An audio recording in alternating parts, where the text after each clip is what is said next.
Hey everyone, this is Tony, KD8RTT. I just want to do a short video showing my mobile setup and how easy it was actually, and basic it is I guess, but how easy it was to set it up without really doing anything permanent to the car. So here you see my Yaesu FT1900. Now this is just a little accessory type cabinet I guess, and it's got this little door here. So all I did there was I just really stuck the thing in there. It's if I push it far enough, when I push it in, it's far enough where it doesn't really move. I can pull it out quite easily, but it never slides around when I'm driving. So I guess just by luck, it fits in there pretty nicely. And I don't know if I mentioned, this is a Honda Accord, 2013 Honda Accord is what I drive. So I got that. On the side here, you can see the power cable coming out, and also the antenna cable. So I'm not going to pull it out now, but on the back I have a SO239. It converts from the UHF adapter to an SMA, and then I have a right angle SMA connector because this antenna that I have, this mag mount, which I'll show in a bit, has an SMA connector. So I did all the conversion right in the back of the radio. All right, so keep the microphone just in this area down here, and it just kind of hangs there. So if you notice here, all of my memory channels, I stopped them scanning.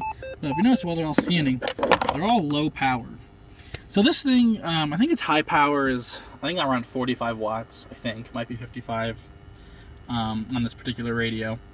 And at that, it pulls 11 amps, I believe, is what the manual said.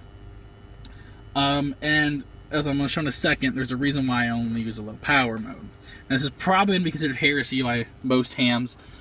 This isn't really the best way to do it. The best way is to run the cable straight to your battery. And there's tons of guides online how to do that. But I didn't really have the opportunity to open the front, to get to the firewall of this car and run cabling to it. So what I did is here's the power cable. If you notice, it goes between my seat here up into the center console here.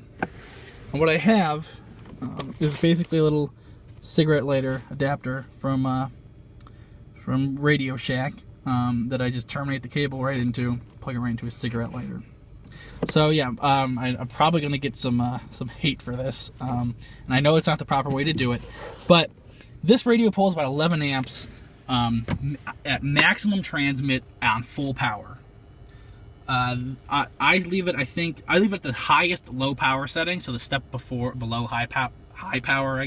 There's multiple settings, as you can see there, the outlets in my car, even the one in the center console here, I've checked, is 180 watts max. Now I know that that's not something you should be riding it at constantly at 180 watts. And the wiring is not big enough to really support that. But that's 15 amps is really what that's saying at 12 volts, so a little bit less, whatever. This thing pulls, should pull 11, theoretically, maximum. Most people say that really don't want to run over 10 amps in most cars. So I figure that one setting below, I haven't measured this yet and I probably should, one setting below max, the second highest setting, will bring me down under 10 amps with room to spare. And also you have to, I'm careful with the duty cycle. I don't run this thing, a lot. I'm mostly scanning.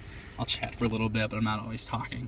So there's a power situation, which is always the most controversial on these 2 meter and 440 doesn't go in 2 meter, but on the higher frequency radios, power is the big issue.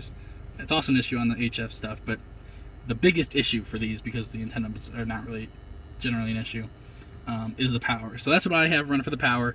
It's worked fine for me. I haven't blown a fuse in my car or anything. Also, the radio itself is fused, and yeah, so like I said, I'll probably get some kickback for that, but it's been working well, and I haven't had any issues, and I'm trying to be conservative, so that's what I did. And then this antenna cable also goes between my seat You can see in the back of the car, and it runs right into the trunk. If you see at the back of the window there, you might be able to see the antenna. And I just have the antenna on the side there. It's not in the middle of my trunk, which is again probably not ideal, because the cable wouldn't reach there. Is really the only issue here. I didn't want to pull it too tight. So I'll go out in a second here and I'll show you the antenna from the outside, but it's a simple mag mount. So that's the setup inside. It's pretty simple. We'll head outside and see the mag mount. All right, so there's the mag mount antenna. Just see, it's around the cable, kind of in through the weather stripping. It's a mag mount, diamond little antenna.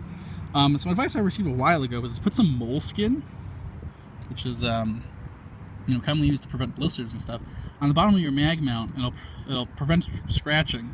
So I put that on there before I even put it on this car, and it seems to have worked. I don't have any scratches yet, and I know people always complain that mag mounts can be dangerous and they can scratch your car anyways. And I'm a little concerned about that, but it hasn't had any issues so far. So there it is. It's a dual wave, or a dual band antenna. I'm only using 2 meters.